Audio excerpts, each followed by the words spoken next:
Good day everyone, my name is Alex and welcome back to a new review. For today we have a budget phone from Alcatel and this is one of the coolest budget phones that I've seen in quite some time.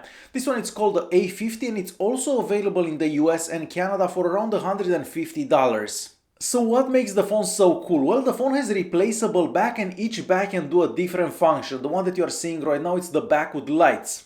You can also customize the lights so you can have them turning on whenever you receive a notification, if you're listening to music, if you just want to play with them and so on. The next replaceable back, and this is probably my favorite one, is the one that has two speakers built in. So you put this back on and you basically have a speaker in your phone and it's very cool. The two speakers get quite loud and it will easily fill up a room. Now if you listen at the maximum volume, the speakers sound a bit distorted, so the best level to listen to music from the two speakers would be around 80%. Moving on to the last removable back, well, this is basically a power bank. So we have a 3000 milliamp power bank, and if you put this on, it will double the battery life on your device, which is pretty awesome because you can go for like 3 days on one charge basically. Now if you don't want to use any of those three backs that I just showed you can use the regular back that comes with the device. However, that one looks kind of plain and cheap. If you remove those plastic bags, you're gonna find a slot for the SIM card and the slot for the SD card, and you're definitely gonna need to use an SD card because the phone only has about 11 gigs of free storage. However, the SD card can be used as internal storage, so you're not gonna be running out of space anytime soon. On the back we also have a non-removable 2800 mAh battery, and I have to say I was quite surprised about the battery life that I was able to get from this device. So you can easily go for a day and a half without charging the phone, and out of that about 6 hours of screen on time. So definitely good battery life for a budget phone. Since this is a budget phone, we don't have the highest specs out there. So the phone is powered by the MTK 6738, which is a quad-core CPU clocked at 1.5 GHz and 2 gigs of RAM. The device is also running Android 7. The phone itself is quite light, it weighs only about 146 grams and it's mostly made out of plastic, but I guess that was necessary to have those removable plastic backs. On the front of the device and starting all the way at the top, we have a notification light. We also have a 5 megapixel front-facing camera, the speaker and a front-facing flash. The flash is definitely useful, mostly if you're gonna take any selfies at nighttime, because otherwise you can't really see what's happening in the pictures. Now if you have plenty of light, the pictures turn out okay. And moving on to the screen, we have a 5.2 inches display with a 720p resolution. This is an IPS panel and that means that we have decent viewing angles and nice colors. However, the screen doesn't seem to get that bright, so whenever you go outside it's gonna be kind of difficult to see the screen.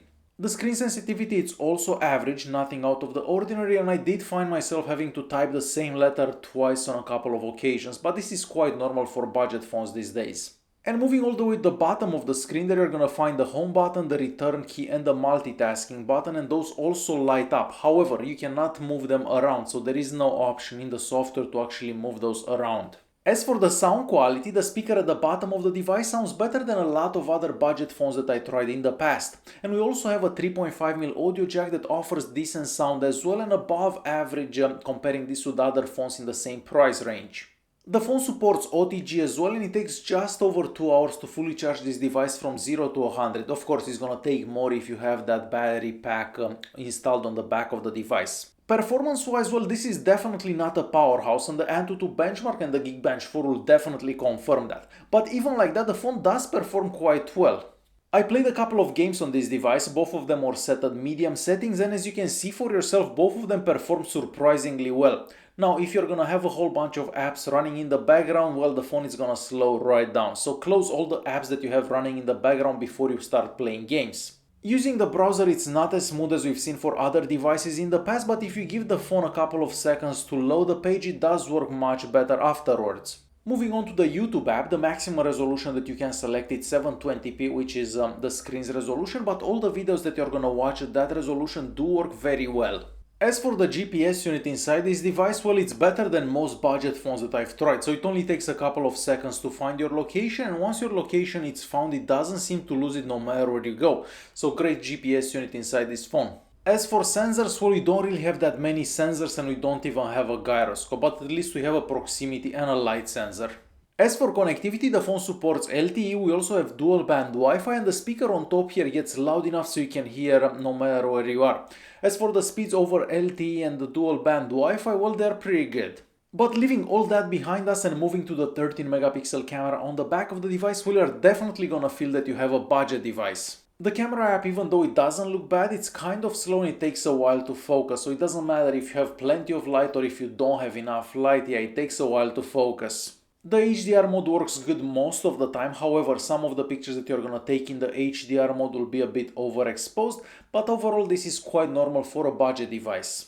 As for the picture quality, well, to be honest, I've seen better in the past. So if you have plenty of light, the pictures look okay and they are kind of acceptable. However, as soon as you don't have enough light, the pictures become quite blurry and grainy and you can barely see what's happening in the pictures. Not to mention that it takes a long time to take pictures in low light conditions. So I think you're better off if you just take pictures during the day with this device. Moving on to the software, we have Android 7 running on this device right out of the box, and on top of that we have Alcatel's own skin, which is definitely not my favorite thing about this phone. You will start feeling that the phone gets overwhelmed mostly if you start opening a whole bunch of apps. So if you just keep 1 or 2 apps running in the background, the phone does perform well. But if you have like 5 or 7, 10 or whatever, yeah, the phone definitely slows down. The phone has access to a theme store as well, and there are plenty of themes and wallpapers to choose from. So if you're into customizing your phone, well, this is gonna keep you busy for quite some time. As for the settings app, well, it's quite simple and very close to stock Android, which is great because realistically all those features that we see for a lot of cheaper devices don't really do much and they just slow down your phones. And it's time to conclude this video. So the main advantage for this device is the fact that the phone is available in the US and Canada, so you can buy this locally and it will work on 4G pretty much everywhere, and that's not something that we can say about most Chinese devices. Now the phone is quite cheap at around $150, so realistically you can't really expect that much for that price. Plus we get these cool looking backs for it as well. Alright guys, hopefully you enjoyed this video. If you did like it, press that like button, don't forget to subscribe, and I'll see you in the next one. Thanks for watching.